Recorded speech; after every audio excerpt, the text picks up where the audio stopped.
On the 12th night in the Alps, they did not fear coal in their stockings. They feared a Christmas witch who might cut them open and fill them with straw. If your work wasn't finished, your house wasn't clean, or your family broke her rules, the Frau Perchta did more than just scold you. What you are about to hear is believed to be real, based on witness accounts, testimonies, and public record. This is terrifying and true.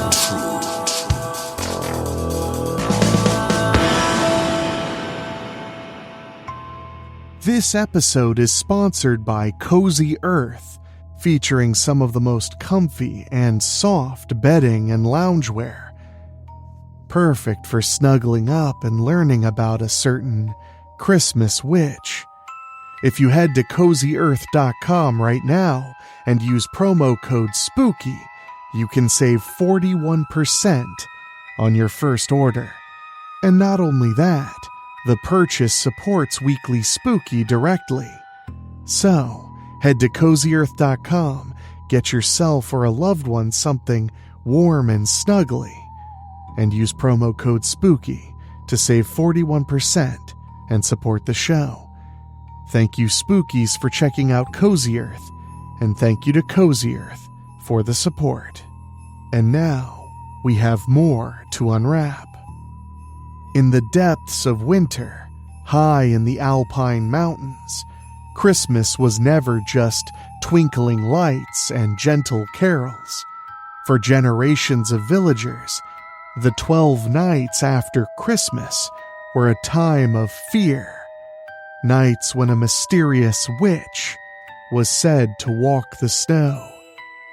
They called her Frau Perchta.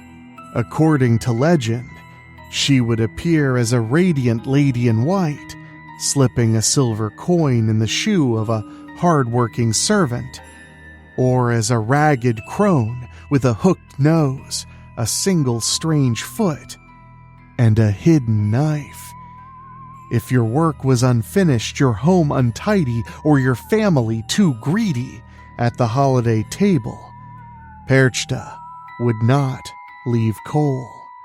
She would slit your belly, pull out your insides, and pack you with straw and stones before sewing you shut. Some have claimed to hear her wild hunt raging across the winter sky, a phantom procession of demons and lost souls. Others swore they saw her followers, the horned and howling Perchten, stampeding through the dark to punish the lazy and reward the diligent. Was Frau Perchta a demon invented to terrify children, a twisted remnant of an ancient winter goddess, or something even stranger, a living, breathing tradition that still stalks the Christmas season to this very day?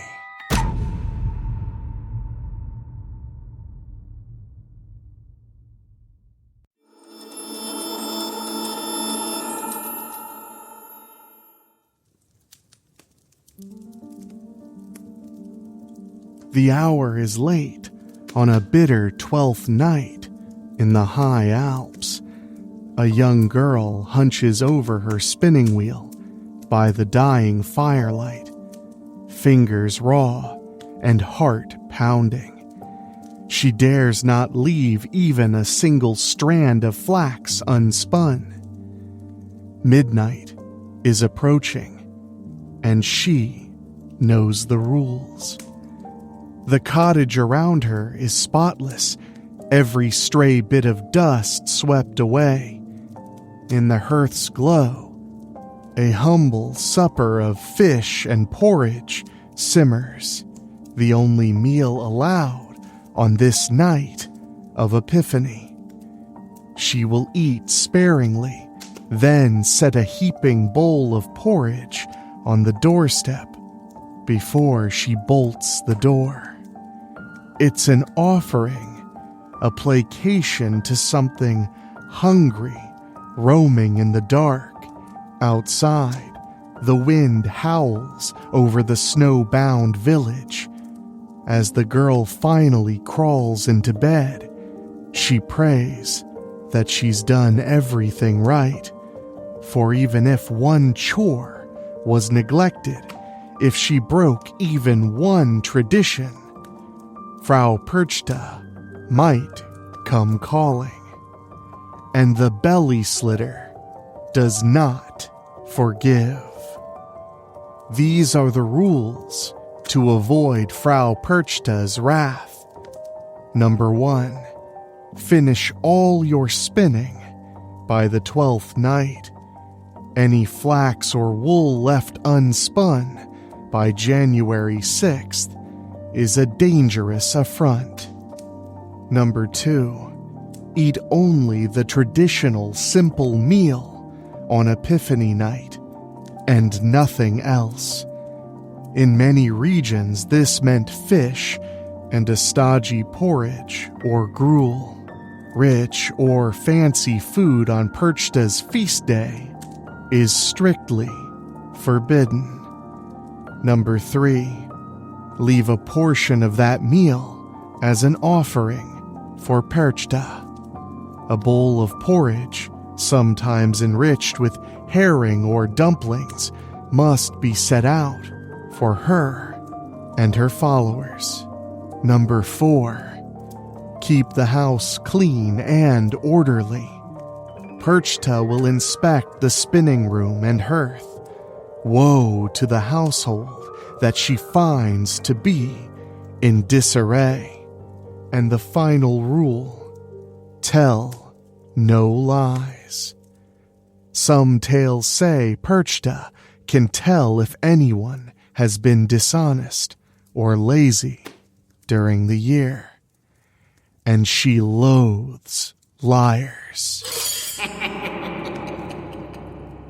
Break any of these rules, and according to legend, you invite a nightmare of retribution. Perhaps, if you're lucky, you'll only wake to find your unfinished weaving trampled or burned to ash. But if you've already angered the so-called Christmas Witch, you could be found eviscerated. Belly split open, guts yanked out, and replaced with straw and stones, sewn back together with an iron chain. In the Alpine folk imagination, the price of sloth or disobedience was nothing less than your entrails. It's the dead of winter in a remote Alpine village. Snow piles high against timber cottages, and an eerie stillness hangs in the long nights. Families huddle by hearth fires, casting anxious glances at dark corners. For in these Rauhnakte, the 12 nights between Christmas and Epiphany, an old legend comes alive. They say a woman in tattered garments may creep silently into homes. Perhaps you'll find a kindly figure in white, leaving a silver coin in your shoe. Or something far more horrifying. If the stories are indeed true, a witch goddess called Frau Perchta is abroad, judging each household, and woe to anyone found wanting.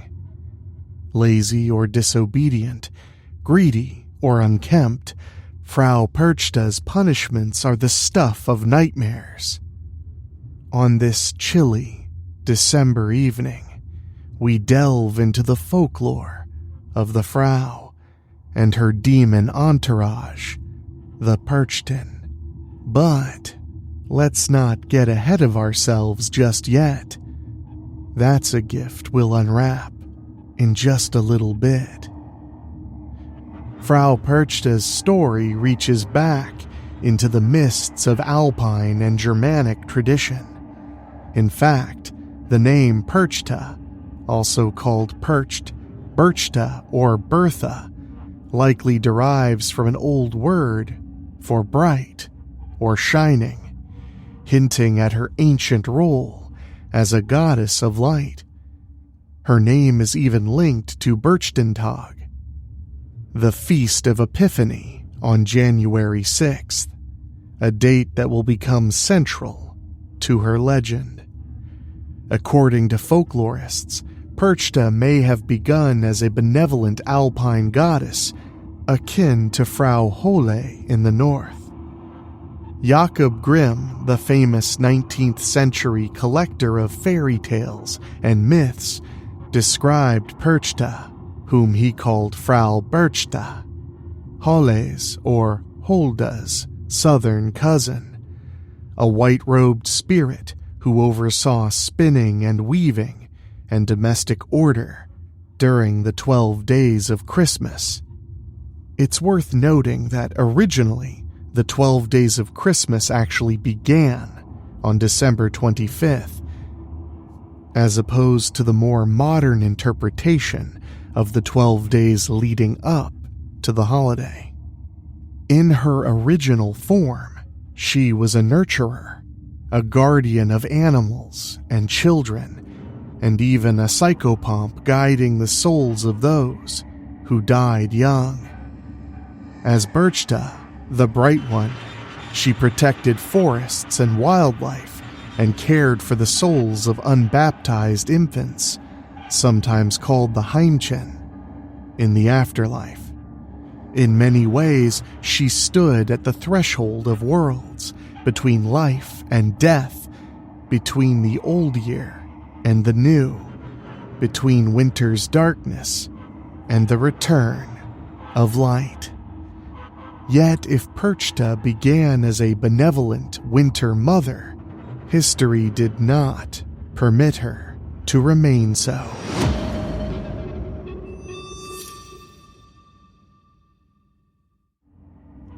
By the Middle Ages, the spread of Christianity had transformed many pagan deities into feared witches or demons.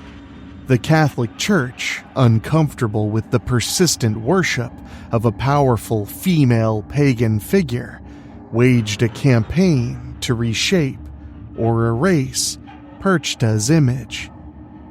Early church records complain of Alpine peasants leaving offerings for Fraulein Percht instead of praying to the Virgin Mary. In the account from the 13th century, a monk noted with dismay that on Christmas Eve, people set a table for the, quote, Queen of Heaven, whom they called Frau Holda, hoping for her blessing.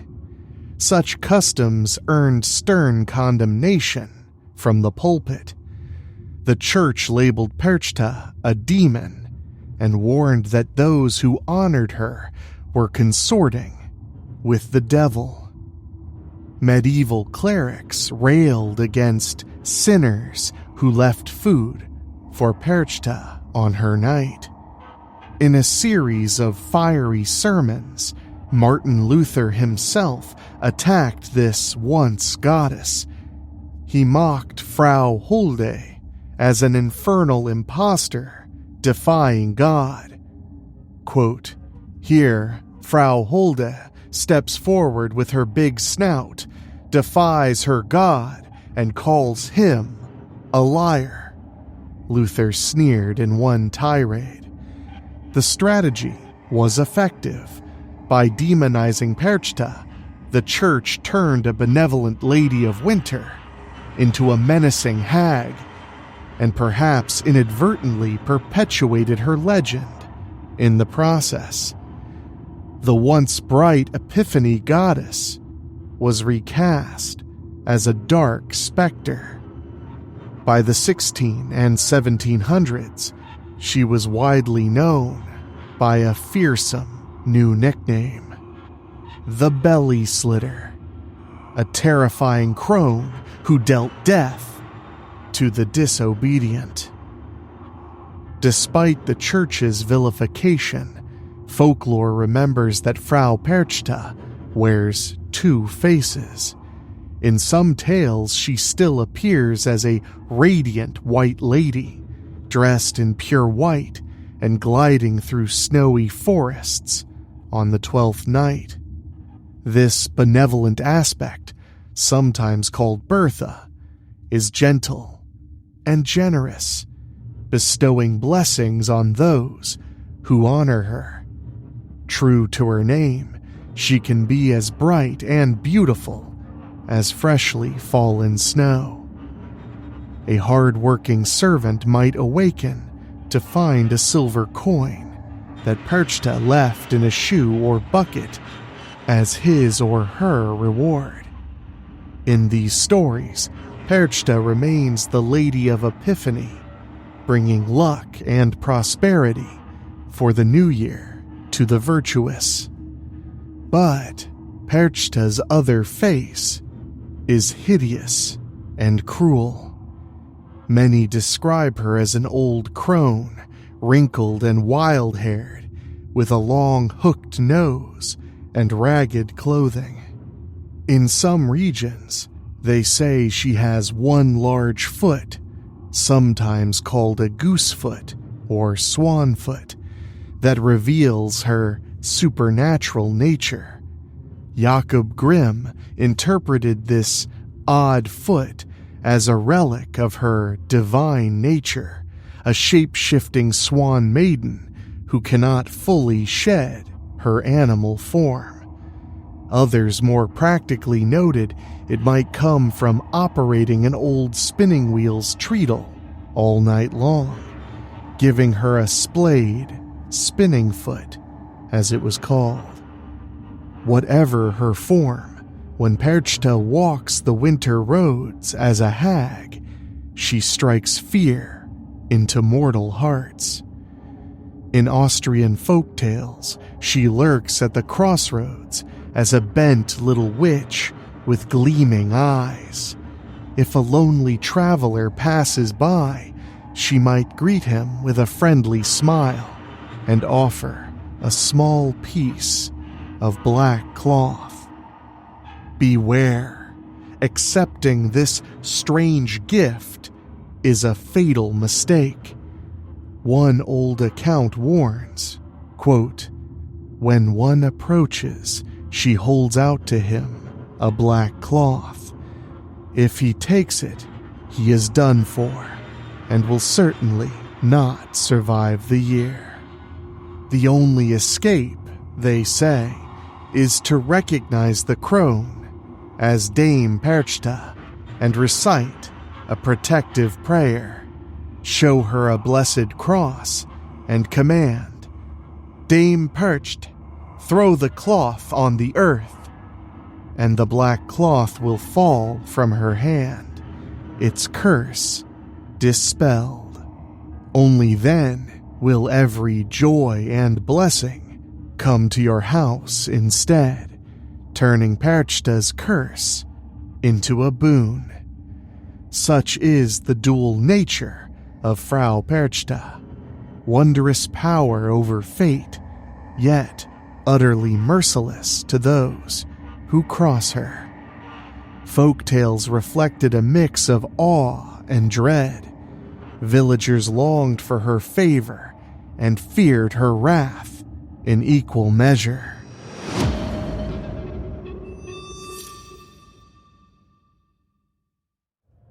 As one folklorist noted, quote, "Men are fascinated by her, but their feelings are mixed and fear is mingled with longing." Perchta is a single being with a Janus face. benevolent guardian on one side, vengeful witch on the other. And in her role as a midwinter judge, she embodied the old notion that, as you sow, so shall you reap. Good or bad, diligent or lazy, in the bleak midwinter, Perchta would render to each their due.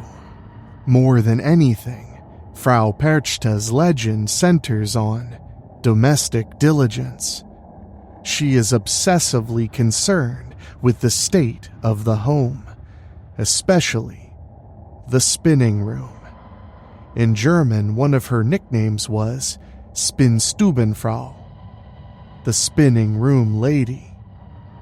Throughout Alpine villages, girls and women were warned each year to finish all of their spinning by the 12th night.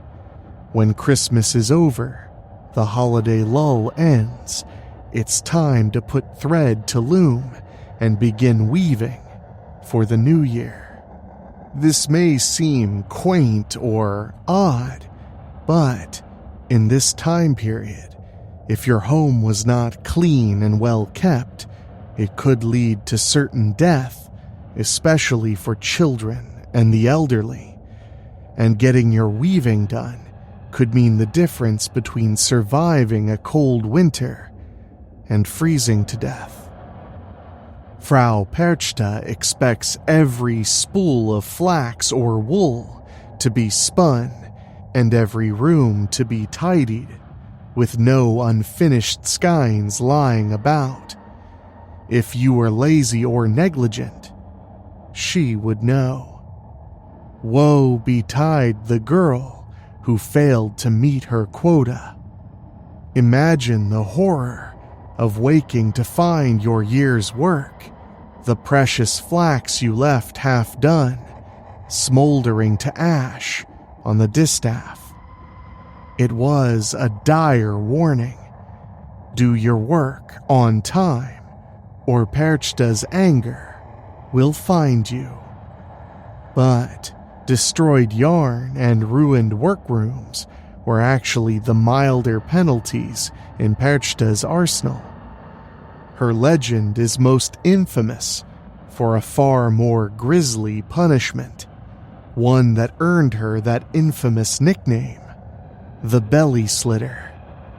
If a household had been naughty, slovenly, or idle, Frau Perchta would not hesitate to cut people open. In the dead of night, she might steal into the bedroom of a lazy child or maid, draw a long knife from under her skirts, and slit open the victim's abdomen. She would then reach in with clawed hands and pull out the stomach and guts.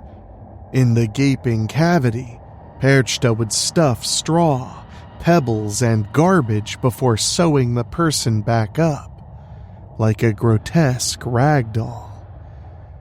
What a chilling image. An innocent lying in bed, disemboweled and packed with farmyard refuse. A macabre tableau to greet the household in the morning. This was the fate of those who earned Perchta's ire. As one 19th century source vividly recorded, quote, "Whoever has partaken of other food on her day, she cuts his belly open, fills it with chopped straw, and sews up the gash with a plowshare for a needle, and an iron chain by way of thread." Little wonder that children grew up fearing this specter. The mere mention of "Perchta will come and gut you" was enough to keep many a youngster on their best behavior through Christmas time. What could provoke such nightmarish retribution? Several offenses are mentioned in lore. Laziness is paramount, failing to complete one's allotted spinning or leaving the house in disarray. Perchta is described as, quote, pretty judgy about the state of your home for a woman who dresses in rags, as one author quips. She cannot stand a messy house. Dishonesty could invite punishment as well. Perchta was said to know if anyone in the household had told lies during the year, and interestingly, breaking certain rules on her feast day, Epiphany, was a grave transgression. In many regions, a traditional simple meal was set for January 6th, and one was not to eat anything else that night. If someone dared to feast on richer fare, Perchta's vengeance was swift. Skip the prescribed meal, or forget to leave her a serving of it, and you might just find yourself eviscerated by morning. This element of the legend strongly suggests Perchta's roots in ancient ritual. The humble meal was likely an offering to her, a way to honor the old goddess with proper fare. Indeed, in some areas, people did leave a bowl of porridge out for Frau Perchta specifically, much as one might leave out milk and cookies for Santa Claus. Though in Perchta's case, the motive was fear rather than love. One regional custom held that on Twelfth Night, you must set out a bowl of Perchten milk, a rich milk porridge for Perchta and her followers. In Tyrol, it might be a dish of dumplings. In parts of Germany, herring and grits were customary. In Austria, there was a special dish specifically called Perchtenmilch, made of oatmeal and herring. The family would eat part of the simple supper and leave the rest as an offering on the doorstep or even on the roof for the roaming Perchta. If by the morning the offering was untouched, well, perhaps Perchta was not pleased. Legend insists you mustn't forget. One tale says that in Old Tyrol, if you neglected to leave her a portion, quote, her rampaging will extend far beyond your slovenly spinning room, straight to your insides. In short, remember the rules that I laid out at the beginning of the program, or be prepared to suffer the bloody consequences.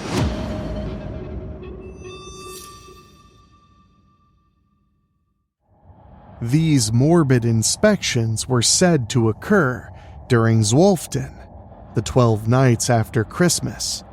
Folks believed Frau Perchta would slip into homes sometime between December 25th and January 6th, but most especially on Epiphany Eve, the night of January 5th.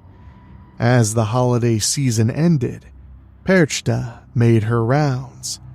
Think of her as a dark mirror to kindly old St. Nicholas, where St. Nick brings gifts in early December or on Christmas. Perchta brings judgment as the new year dawns. She arrives unannounced, perhaps accompanied by a sudden gust of cold wind or the scrape of a broom against the threshold, and peeks into every corner. She'll notice if the floors haven't been swept, if the flax bundle lies half spun. She'll know if the children have been disobedient or if they've shirked their chores. In one hand, Perchta carries a small reward, that silver coin for the diligent.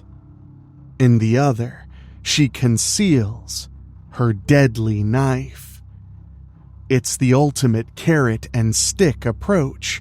rendered visceral. Parents could warn their offspring, "Finish your work and behave, or Frau Perchta will cut you open and fill you with straw." For centuries, this threat was taken seriously in Alpine villages. The imagery was gruesome, but it reinforced critical values in a harsh environment: industriousness, cleanliness, and respect for tradition. Winter in the Alps was unforgiving.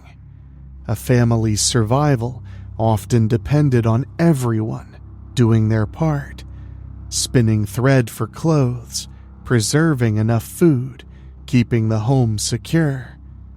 The belly slitter became the embodiment of those high stakes: slack off and pay in blood. Beyond the chores and punishments, Frau Perchta's lore is woven with dark magic and ghostly phenomena. In some legends, she's not just a lone witch making house calls, but the leader of a phantom procession that rages across the winter skies. This trope, which is often referred to as the wild hunt, is common in European folklore. A spectral cavalcade of spirits sweeping through the night, usually led by a supernatural figure. In Germany's north, it was said to be led by Hulda, or even Odin. In the Alpine south, folks whispered that it was Perchta who led the wild hunt, flying above the treetops with an army of lost souls in her wake. During the deepest dark of winter, particularly the Rauhnachten, people claimed they could sometimes hear Perchta's furious host passing overhead. Just imagine, a howling wind rises on a moonless January night, battering the shuttered cottages of some lonely Alpine hamlet. An old farmer, remembering the tale of his youth, freezes in bed. Was that thunder, or the rumble of distant hooves? The gale outside builds to a cacophony, and he realizes it's not mere wind at all, but screaming voices carried on the air. Through a crack in the shutters, he spies a flicker of movement against the sky. A ragged woman, flying astride a broomstick or distaff, leading a horde of shrieking figures. Around her swirl misshapen demons and the pale ghosts of unbaptized children, their pitiful wails mingling with the roar of the storm. One tiny specter at the tail of the host drags a pitcher that spills tears into the snow. The farmer's blood turns to ice. He fumbles for the sprig of blessed herbs above his bed. St. John's wort, protection against evil, and clutches it tight, murmuring a prayer as the wild hunt of Frau Perchta screams overhead.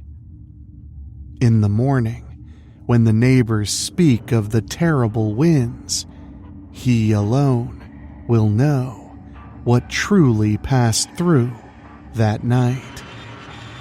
In many regions, people genuinely feared encountering this ghostly procession. Quote, "If you hear the wind and thunder roaring through the mountains on the Twelfth nights," one folktale says, "you're really hearing the sounds of Perchta leading the wild hunt. At such times, sensible folk barred their doors and stayed inside, lest they be caught in the spectral onrush. The devout kept protective charms on hand.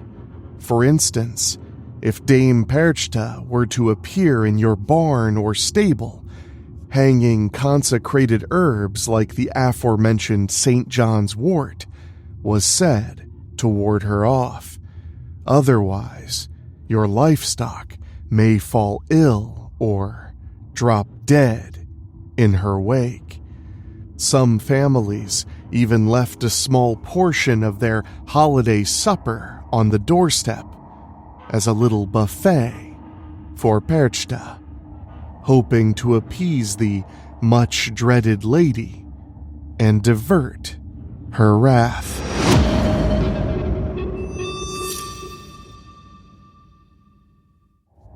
Folklore collected in the early 1900s in Salzburg captures how real Perchta felt to the peasantry. An Englishwoman who witnessed a traditional Perchten festival wrote that the local people not only believed in Perchta, they feared her. They spoke of how she haunts the Hohensalzburg castle, wandering its halls at midnight. They told of meeting Perchta on country roads. That eerie crossroads tale of the cursed black cloth was among these stories, showing how a traveler's clever use of a crucifix could turn Perchta's curse into a blessing. In those tellings, Perchta personified fate itself. Accept a gift from her and perish, or face her down with faith and earn fortune. It was a deadly gamble that spoke to Perchta's uncanny allure. She was terrifying, absolutely, but also strangely enchanting in her power. One might almost want to see her, to know that she's real. But pray that if you do, it's the benevolent white lady who appears, and not the crone with the knife. But now let's shift gears a bit and unwrap Frau Perchta's fearsome hoard. The very name Perchten is simply the plural of Perchta, and in folklore, it came to denote the eerie creatures in her entourage.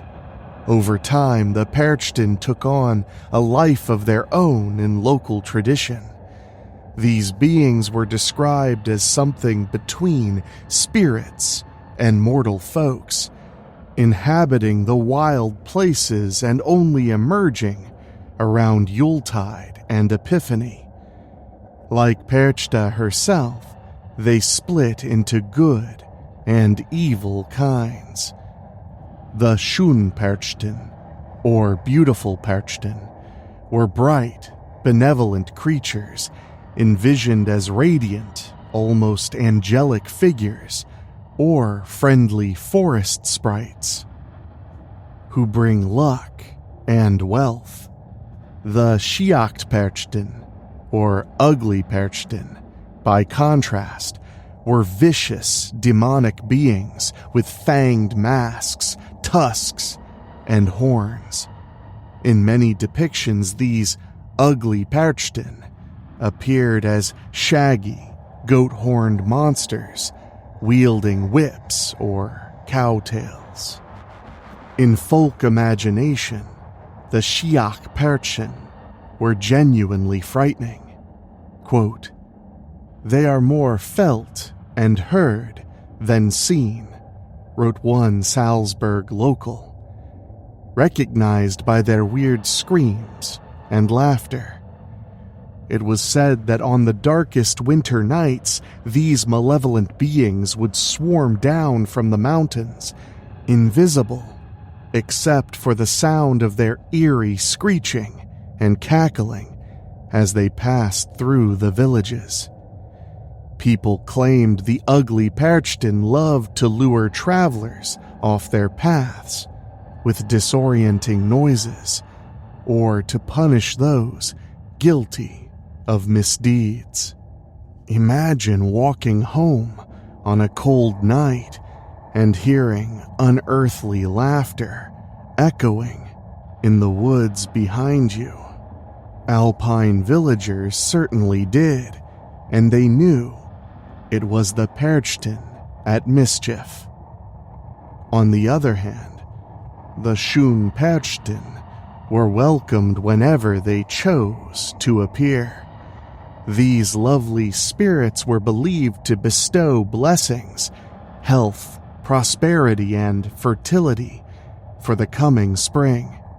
Some tales even refer to Frau Perchta herself as the most beautiful Percht, and the devil as the most ugly, as if to personify the extremes of her retinue.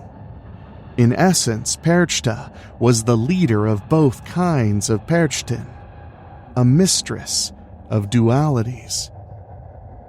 By the 15 and 1600s, we have records of people reenacting the Perchten as a folk practice.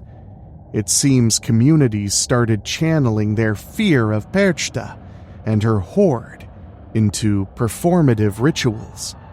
Young men would dress up as the Sjacht Perchten, donning hideous wooden masks with horns, draping themselves in shaggy fur and rags, and go door to door, making a ruckus. The idea was to drive out evil spirits and perhaps even scare away Frau Perchta herself, or at least any malevolent forces she brought along. Essentially, they were fighting fire with fire, becoming monsters to ward off monsters. Very Halloween Samhain vibes there. In some areas, this mummery was explicitly done on the 12th night as a safeguarding ritual. Think of it as a rural exorcism meets carnival. Villagers donning demon masks, ringing bells, cracking whips, and shouting to chase away winter's darkness. Folklorists view this as a classic inverse ritual, taking the image of what you fear, the Perchten, and turning it into a communal celebration in order to neutralize that fear. Not surprisingly, the church frowned on these noisy pagan charades, and authorities sometimes tried to ban them as relics of heathenism. But the tradition persisted and adapted with the times. One remarkable eyewitness account from 1908 describes a Perchtenlauf, or Perchten Run, in Salzburg, a folk procession that had seldom been performed in living memory.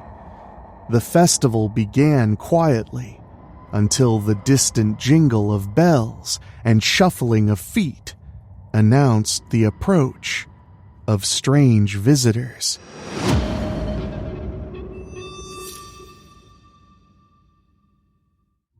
First came the Schön Perchten, the beautiful Perchten, arriving with great fanfare. These were local lads dressed in fantastic finery, wearing towering headdresses, some reportedly 10 or 12 feet high. The headpieces were marvels of craft, red velvet draped in mirrors, and silver ornaments glittering in the torchlight. On the very top of each contraption sat a crown, above that a crescent moon, and above that a star. Some headdresses even featured enormous bird figures, One man's included dozens of stuffed wild birds, topped by a giant, outspread peacock. The beautiful Perchten carried swords in one hand and led their partners, men dressed as women, in graceful, looping dances. They represented the return of light and order, a pageant of good fortune for the new year. Villagers cheered and clapped in time with the music as these white-clad figures twirled through the market square, their mirrored crowns tossing sparkles of light. But once the Schoenperchten had made their elegant display, the atmosphere would change. Lurking at the edges of the torchlight were the ugly Perchten, waiting for their cue. Suddenly, a piercing shriek ripped through the night. Then another and another. The crowd murmured nervously. From an alley burst the Perchten in all their terrifying glory. They wore horned devil masks with long snouts and snapping jaws. Their shoulders were draped in animal pelts. Cowbells clanged around their waists, announcing their every move with a deep, metallic cacophony. These demons pranced and lunged at onlookers, feigning attacks. Children in the audience screamed and darted behind their parents, only to erupt into laughter when a particularly playful Percht swatted someone's leg with a dried animal bladder or a broom of twigs.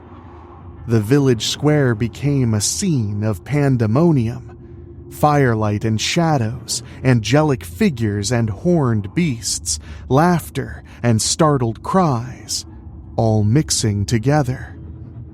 It was cathartic. In a controlled, festive way, the community was confronting its darkest fears, scaring off the evil of winter so that spring could safely come. As one observer noted, the Perchtenlauf felt like the villagers were wearing out the hauntings of Perchta's nights through noisy celebration, chasing away the gloom with a dose of ritualized terror. The legend of Frau Perchta might be one of the most violent Christmas-time folktales, but she is not alone in Europe's pantheon of Yuletide boogeymen.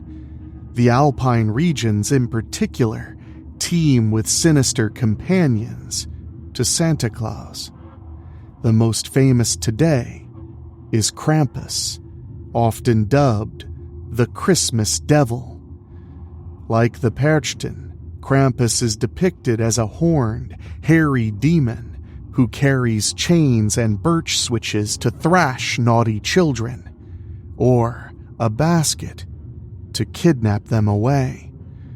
Traditionally, Krampus accompanies St. Nicholas on Krampusnacht, the night of December 5th, visiting homes to punish the bad, while St. Nick rewards the good. In recent years, Krampus's popularity has surged worldwide. Parades of costumed Krampi participating in Krampuslauf now occur in many cities, and he's appeared in everything from greeting cards to horror films. Interestingly, Krampus is a relatively late addition to the holiday cast. Some folklorists trace Krampus to pre-Christian Alpine beliefs, but in his current form as St. Nick's sidekick, his legend dates mostly to the 19th century. Perchta's Perchten, on the other hand, seemed to be an older native custom, one that possibly inspired the very image of Krampus. Another figure lesser known outside of certain communities, is Belschnickel, originating in the German Palatinate and brought to America by Pennsylvania Dutch settlers. Belschnickel is a crotchety, fur-clad man who visits a week or two before Christmas. He carries both treats and birch switches when he comes knocking.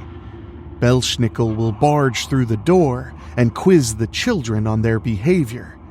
Those who can prove they've been good receive a handful of candies tossed on the floor, while the naughty or overly greedy feel the sting of his switch.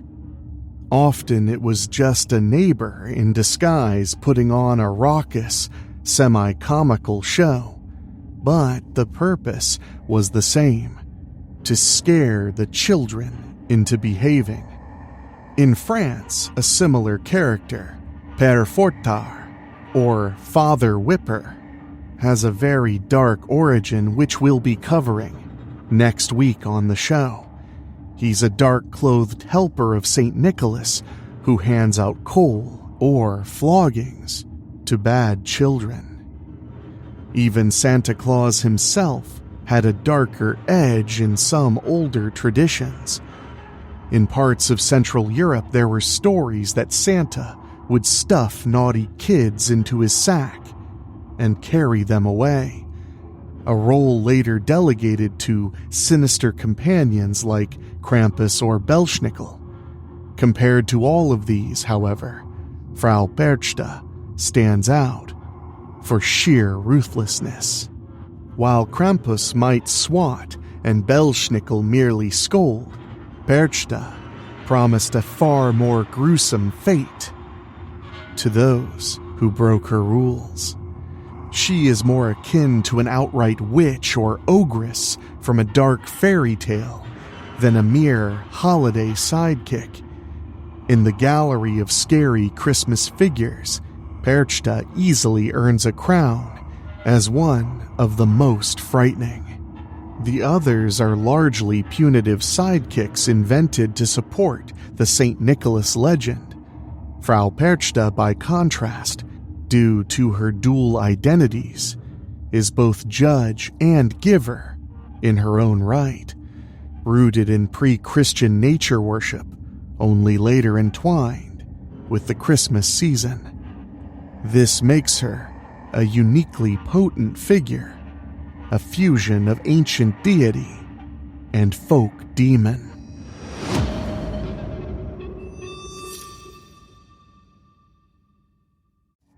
One might think that in the 21st century, the tale of Frau Perchta would have faded into a quaint, historical footnote. But not so. In the Alpine regions of Austria and southern Germany, Perchta and her Perchten are alive and well in winter traditions. Far from being suppressed, the old practices have resurged as popular festivals, equal parts cultural heritage and spooky fun. The most famous are the aforementioned Perchenlauf, large processions that take place during the deep winter months. In Austria's Pongau region, for instance, villages host processions featuring elaborate costumes. The beautiful Perchten parade with their enormous ornate headpieces and symbolic props, said to encourage good fortune and wealth. Right behind them come the ugly Perchten, clanging bells and growling through boar-like masks. It's a spectacle of light and dark. Picture a troupe of haloed benevolent figures, followed by a horde of horned demons scaring the crowd. A literal pageant of duality. These events draw huge crowds today. What were once small village observances have in many cases become regional festivals and even tourist attractions. Towns proudly advertise their Perchtenlauf dates, and travelers come from afar to witness the wild men in beastly costumes clashing through the streets. Ski resorts in the Alps often incorporate Perchten runs or Krampus runs into their holiday programs, adding a dash of thrilling folklore for winter visitors. The Glockerlauf in Upper Austria's Salzkammergut, for example, is a beautiful New Year's tradition on the eve of January 6th. Dozens of men in white march at night, carrying enormous illuminated lanterns on their heads, ringing in the final Rauchnacht with light and sound. In some Pinzgau communities, the Tresterer dancers perform, likely an offshoot of the Schoenperchten, featuring costumed young men on stilts or in fine attire enacting ritualized steps to bless homes and ensure fertility. Each valley has its own twist on the theme, but all hark back to the core idea of banishing the dark and welcoming the light as the new year is born. Crucially, Frau Perchta herself is not forgotten in these modern celebrations. In Salzburg, locals still speak of her ghost roaming the Hohensalzburg fortress at night, the same castle she was said to haunt in old legends. She's sometimes affectionately called the Christmas Witch in popular culture, and you might even find her name in holiday folklore books or local tour guides, positioned as a sort of female counterpart to Krampus, though as we noted, she's so much more than that. Storytellers and neo-pagan practitioners today have also reclaimed Perchta's older identity. Rather than emphasizing the evil hag, they celebrate her as an ancient goddess of the Alpine winter, a stern but protective figure who rewards the generous and punishes the wicked. Some contemporary pagans will even leave out offerings to Frau Perchta on Epiphany Eve as a nod to the old ways, framing it as honoring a wise winter deity rather than merely placating a monster's wrath. Meanwhile, for many villagers, the meaning of Perchten festivities now is more cultural than spiritual. It's about keeping local heritage alive and having a bit of winter fun.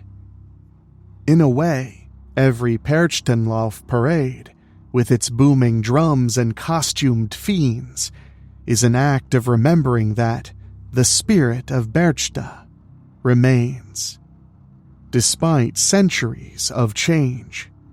The legend of Frau Perchta and the Perchten fascinatingly weaves history and horror.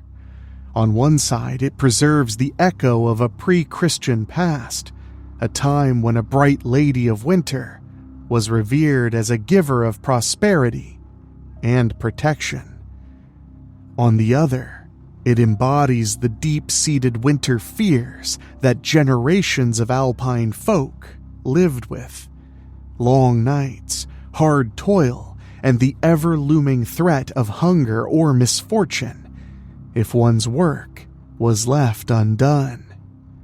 It's easy to see why such a stern figure as Perchta became the enforcer of good behavior. To survive winter, you had to be diligent and prepared. Slackers truly risked death, if not by a witch's knife, then by cold and starvation. So the tale of the belly slitter, ghastly as it is, carried practical wisdom wrapped in visceral fear. Even today, the story retains its grisly charm. It sends a shiver down our spines to imagine Frau Perchta creeping through a silent, dark house, sniffing out any signs of laziness. We can almost feel her bony fingers checking for dust on the shelves, or hear the clop of her uncanny foot as she prowls the spinning room floor. In a world where winter holidays have largely become soft and sweet, all jolly Santas and sugar cookies, there's something oddly refreshing, if morbid, about an older, sharper tradition that warns, behave yourself, or else. After all, what's a good fairy tale without a dose of horror? So, this January, when the 12th night comes around, take a bit of advice from our ancestors. Tidy your house, finish your work, serve up a humble meal, and maybe set a bowl aside on the doorstep, just in case. And as you settle into bed, spare a respectful thought for Frau Perchta, the bright one who turned Winter Witch. She may be out there in the moonlight, with her Perchten in tow, peeking in to ensure that all is in order. May she find you hard-working, truthful, and ready for the new year, so she doesn't have to reach for her knife. Sweet dreams and happy Perchten Tag. Terrifying and True is narrated by Enrique Couto. It's executive produced by Rob Fields and Bobbletopia.com. And produced by Dan Wilder, with original theme music by Ray Mattis. If you have a story you think we should cover on Terrifying and True, send us an email at weeklyspooky@gmail.com. And if you want to support us for as little as $1 a month, go to weeklyspooky.com/join. Your support for as little as $1 a month keeps the show going. And speaking of, I want to say an extra special thank you to our Patreon podcast boosters, folks who pay a little bit more to hear their name at the end of the show. And they are Johnny Nix, Kate and Lulu, Jessica Fuller, Mike Eschewey, Jenny Green, Amber Hansford, Karen Wiemet, Jack Kerr, and Craig Cohen. Thank you all so much, and thank you for listening. We'll see you all right here next time on Terrifying and True.